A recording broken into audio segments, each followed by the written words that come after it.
Hey, Peyton, nice to see you again. And welcome to AIDEAS podcast. This time you got a quote at hand. Yes, today we are talking about the newly gated frontier of AI models. This is a quote from John Coleman from Fire. He says, "No one knows how these companies are picked and why everyone else is excluded."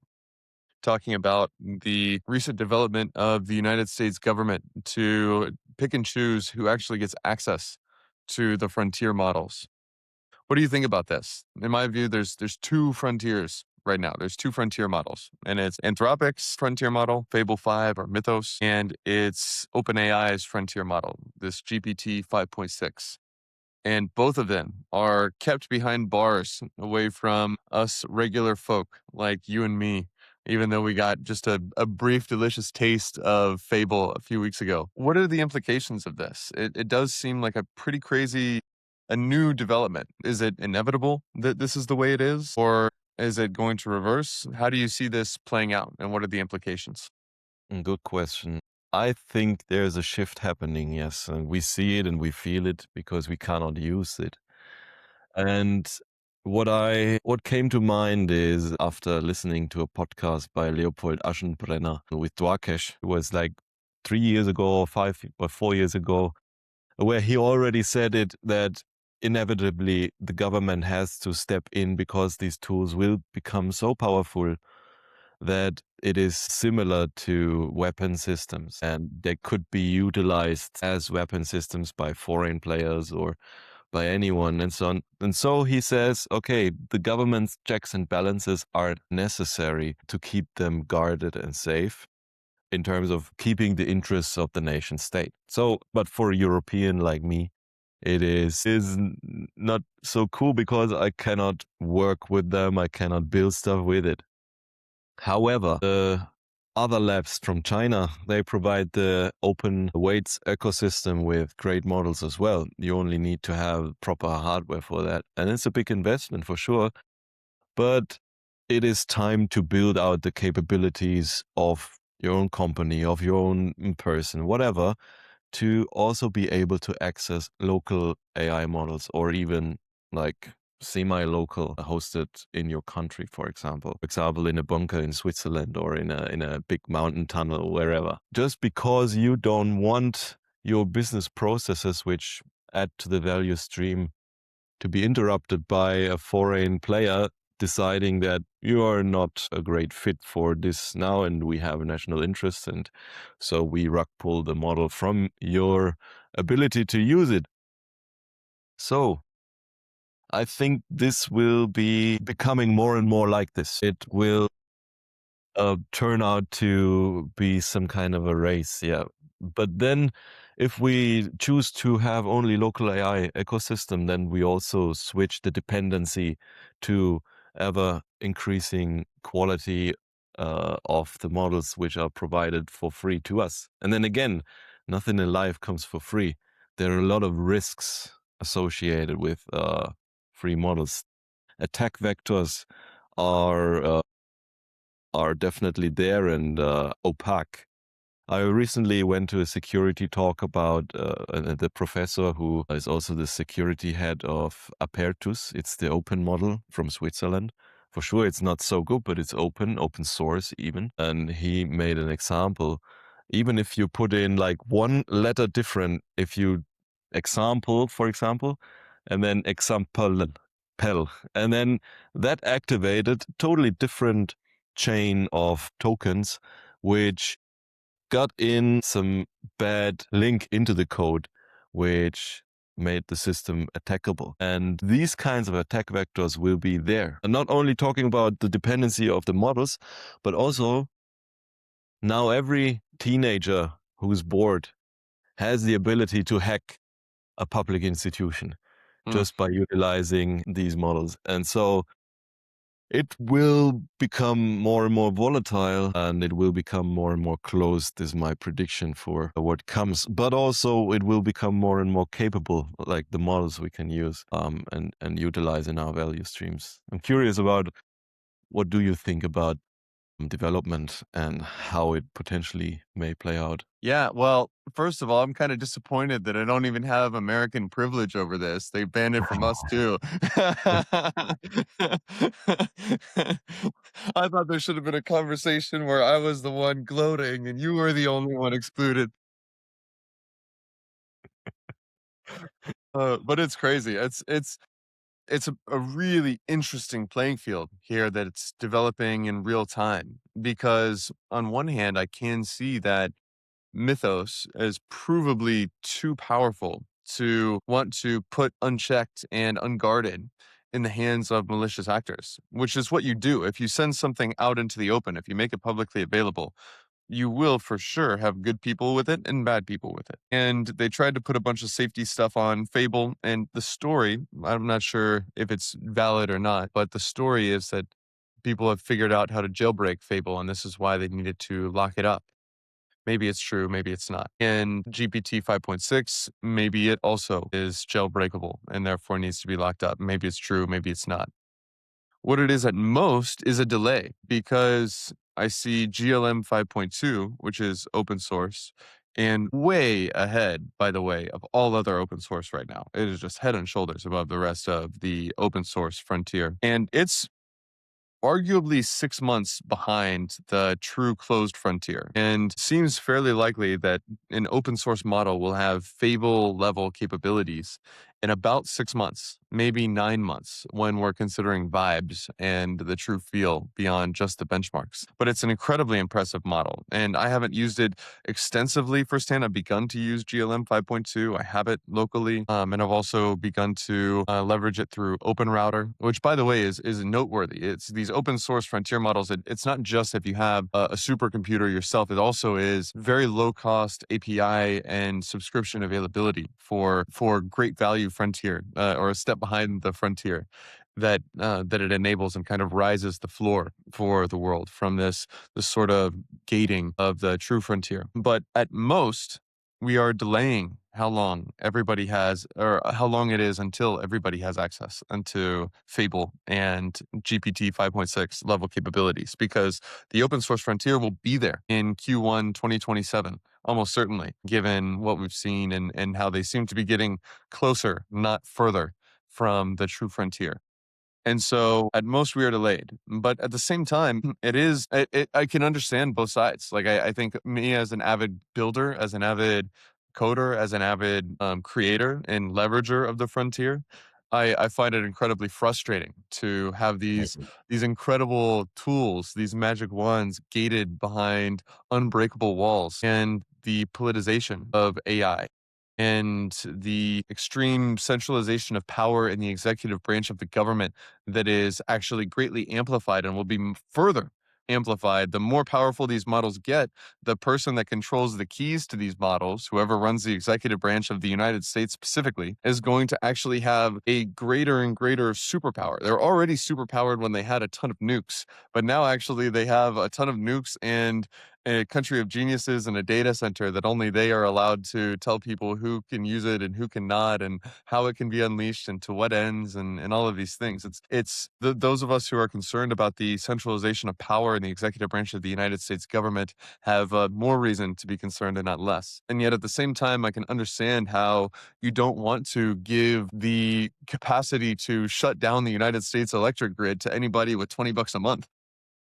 Yeah. It seems like it could be a little risky. And so what do we do? And yet all that we can do is just delay 6 months. And so, oh my goodness, the whole cyber frontier, I guess the first thing that comes to mind is just it is kind of remarkable how cyber supremacy really is tied into so much critical infrastructure. So much infrastructure that millions or billions of human lives depend on is actually wired in to various cyber-based systems, not analog-based systems. And so if you have a true, like a true, imagine something that was 10 times smarter than Mythos, you can shut down all of the hospitals. You can shut down the electric grid. You can shut down the supply chains of any country in the world.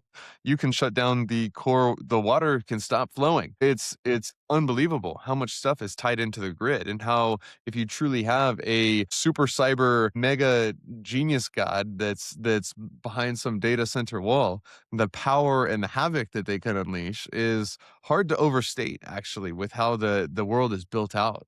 And so Mm. I can understand the hesitancy to put that in the hands of anybody with 20 bucks a month. And yet at the same time, there's actually no stopping this tidal wave of cyber capabilities from what I can see, especially after seeing GLM 5.2. It seems like anybody with a strong enough computer will be able to download this stuff on Hugging Face by January. And so what do we do then? Are we just kind of in an arms race where we have to hurry up and fortify all the walls as fast as we can? And can we fortify them fast enough? What's your view of the what's your view of the balance of offense versus defense in this world with runaway cyber intelligence? Are we able to fortify things? Is this an age kind of like medieval Europe where actually castles are better than horses with spears and so defense wins? Or is this a world where offense wins and this is more of the I don't know, early 20th century where actually you can really go on offense because the weapons are better than the defenses. What do you think? Well, it is an age where we definitely have to invest more in defense because now with wipe coding, also another security researcher said that, okay, there's 3 times more code output, but 10 times more vulnerabilities in the live system now. So we should definitely utilize AI and prompt it to say, hey, help me with security aspects with my project, and then fortify our projects like that first, and then definitely have some investment in cyber resiliency because our society runs on much of these systems, like you said. So I cannot make out whether offense or defense would win, but I can make out that we should definitely increase society's resiliency or even anti-fragility to learn from all the things which are attempted and then make the whole system better from the learning. Recently, the Deutsche Bahn, the German train lines, stood still for a few hours because there was one system where they all depended on it. It had some kind of bug or fell out or something like that. And there you need to find these bottlenecks Yeah. and decentralize the dependencies so that you have more resiliency, so that not any bored teenager can just wreak havoc and destroy so much productivity because people cannot move from A to B or goods and services and so on. There has to be a ramp up in security training, security awareness, security fortification of cyber systems, and that is a must. Also, how to keep your data secure in a world where all the big tech companies want to extract it all. But there's some data of your company, of yours, that definitely should not be just extracted just like that, because then they can steal your mode and you won't have a business. Okay, for localized businesses, maybe, but definitely there has to be a rise in awareness regarding these issues, and there will be more vulnerabilities. Now, the point is to not be dependent on just vibe coded stuff, but also vibe code your security. Yeah. What do you think, Peyton?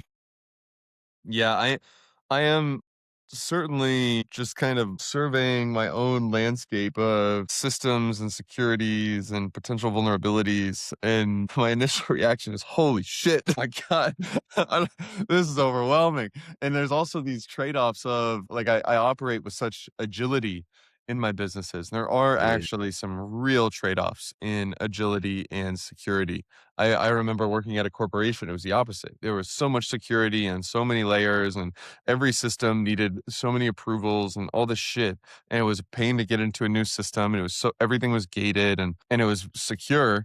Now I operate and I build stuff. I created this system this week and I need to tap into this. And I'm aware that I optimize for agility so much. And And honestly, I probably the clock is probably ticking for me to strike a more balance and really 80-20 both sides of that, to be honest. The thing that I can't stop frustrating myself about is this fact that there's these incredible magic wands.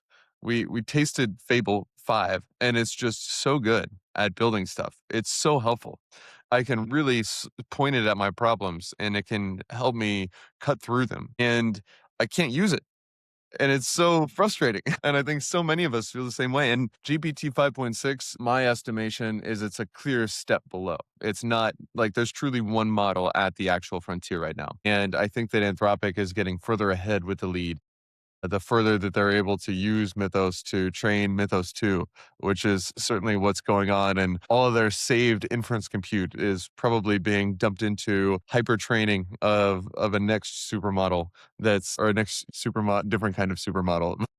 A Yeah. super AI model behind the scenes. It's frustrating to have this tantalizing tool behind glass when I know that I could be deploying it for so much useful stuff.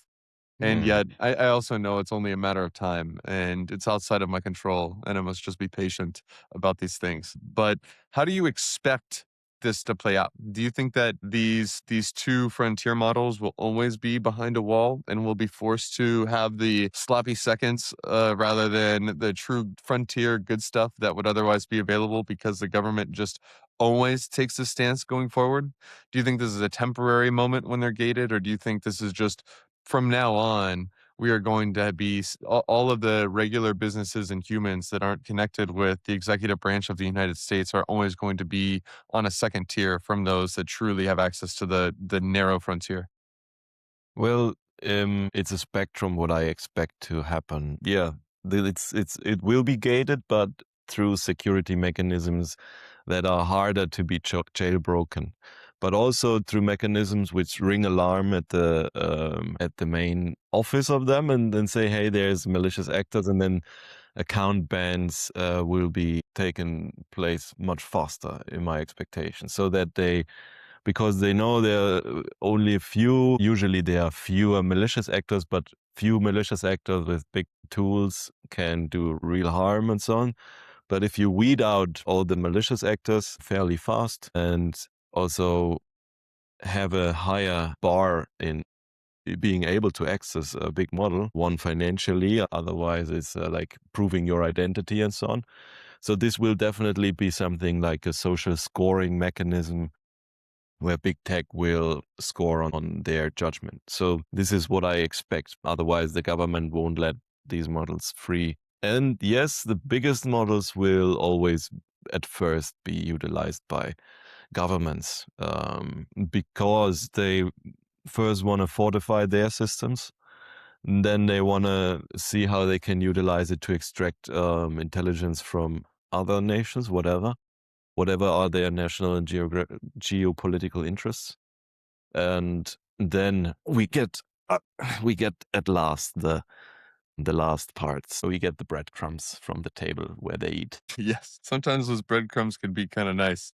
Yeah, and we will get the nice breadcrumbs as well. Yeah, but we will have to wait longer. I believe. What do you think? How do you expect it to play out? It's tough. I'll say that the racing open source frontier raises the floor. Like they maybe if it wasn't for open source, they could hold on to this stuff behind a gate for years. Now it's months at most. And so at a minimum, we'll get the 6-month-old bread. And that seems very likely. And I'll say also the thing with open source that's a double-edged sword here. On one hand, it's awesome. On another hand, it is a little bit terrifying when you really think about all the implications of it. Is that Mm, there are really sophisticated ways and algorithms now to completely decensor the open source models. GLM being a good example, due to its architecture, you can have heretic and obliterated versions of this where there really are no guardrails on these things. People have them locally and they're totally open and they're geniuses and they'll tell you how to pick a lock and they'll tell you how to do anything. Mm. And that sort of capability is going to be it is the cat's out of the bag, honestly. And so then it's truly only 6 months behind, or maybe 9 months when you take vibe factor into account. And so it's we're all coming along for this ride. The most that even the most powerful can do is just hit snooze for 6 months, and then everybody else is caught up. And so it's quite interesting. I think that we're in some crazy times. The world is going to play out at a faster and faster pace, and the possibilities that are unlocked by the frontier are going to be more and more like magic with every passing quarter, with Mm. every passing model release. These just seem to be more and more incredible. And it appears to me that the acceleration is actually steepening with just how good Mythos and GPT 5.6, especially Mythos, is at AI research, and will then become even better at AI research, and this and that, this and that. As the final question for you, do you think we are approaching a faster and faster takeoff, or do you sense that certain bottlenecks, such as data or energy, are actually going to prevent the curve from getting much steeper than it is now? Which curve? The AI improvement curve, the capability curve of the model. If you were going to think about this broadly, we've seen the slope steepen to where it is now. Is it Mm. about to go like this, or is it going to stay like this, do you think? Yeah, depends on the use case. I think there's a it will definitely go steeper, and also the AI systems around it will become more capable. But it's now very localized in the big tech companies where they build it. So they will try to extract as much value out of that as possible before it ripples down. And as we discussed in the podcast before, I do not expect them to become very steep very fast before we haven't figured out how creative brains really work.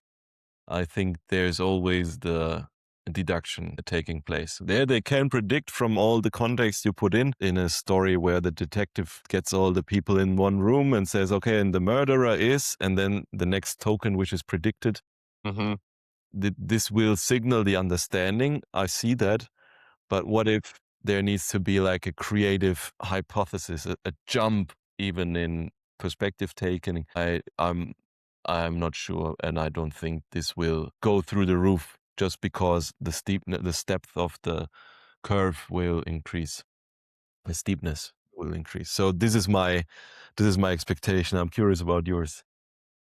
Yeah, I'm more so I'm seeing more and more this significant chasm of the jagged frontier between verifiable and non-verifiable domains, or more accurately, of the spectrum of verifiability of domains. So, for example, coding is supremely verifiable. You can just take this, you can run tests, you can see if it goes through, you can see what blocks it, you can try this one thing, you can see the results, you can iterate, you can do it in a sandbox, you can do it a billion times and run a billion iterations of various forks of architectures and going about this and that. It's unbelievable how much you can just have a billion geniuses in a box go play with this stuff and learn and verify and get extremely clear signal along the way. And so you see this jagged frontier is just unbelievably strong in this hyper Yeah. verifiable domain of programming and coding. And you see also that it's unbelievably strong in mathematics, which is another very verifiable domain. And then over here, you can see that in my opinion, it just cannot so far, it really cannot match the great human poets, when it comes to poetry yet. It really cannot match humans in certain very fuzzy domains of Yeah. creative writing. I think so many of us, even as Claude is so advanced and so quote unquote skilled at writing, which it is, but still so many of us have a taste detector and can sense the Claude behind the writing, or the ChatGPT behind the writing, Yeah. and it doesn't have it really lacks the same spark of brilliance that a human mind can have. Even when over encoding, there is no programmer that can match these systems now. And so this jagged frontier based on verifiability is becoming more and more pronounced on the spectrum of verifiability of the clarity of the signal. And this perhaps the hypothesis that I don't know, but that I'm holding very loosely, is that I'm curious if the capabilities of these will just become supremely superhuman in these hyper verifiable objective domains like coding and math and etc. But maybe there is a ceiling that which is equivalent to the taste of the reviewers that give the learning signal and the non-verifiable domains such as law or marketing or creative writing, etc. And so where they may not, it doesn't appear to me that there's a straight shot at being superhuman in certain of these domains or better than any humans in certain of these domains. But I really don't know. I could be wrong about the I really I can't bet on any limitations of these Yeah. systems at this point. It'd be a I wouldn't be learning from the last 3 years if I was playing against their Yeah. ability to become superhuman at anything. What do you think about the Jagged Frontier? Will it always remain valid or always remain jagged, or will eventually even the fuzziest domains become truly superhuman and beyond any human? Oh, well, my bet would be that with the current architecture, it will remain jagged. But my bet would also be that we will outgrow the current predominating architecture in a systemic combination. And then it will become truly superhuman. That's a good bet. That's a good bet. And the fact that coding is so superhuman actually Yes. increases the odds that this thing can go actually whip up 600 different architecture concepts, flesh them all the way out within code, see which ones have spark, combine 5 or 6 of them, turn this Mm. jagged frontier into a Yeah. smoother super frontier. This doesn't feel like it is more than 2 years off to me. Maybe it is 1 year off. That was kind of a shared feeling. Nice. Cool, man. Well, enjoyed the conversation a lot. I have FOMO about these frontier models. I hope that they will let us plebeians access them soon. I've got my Yeah. US passport ready to cash in if if it ever gets me anywhere. If ever they give it to me before you, I'll beep boop you in so you can get in there. Thank you, man. Appreciate that. Any final takes? Any final notes? Well, we never know how the future will play out, but let's stay curious and humble and let's try to build on what we already have and make the most out of it. Agreed. Yeah, let's not let our fable FOMO get in the way of how useful Opus 4.8 already is. Yeah, I Yeah. think we have a lot at our fingertips already. Yeah. All right, my friend. Thank you very much. Enjoy Thanks, this and tremendously. talk to Bye. you next time, my friend. Talk to you soon.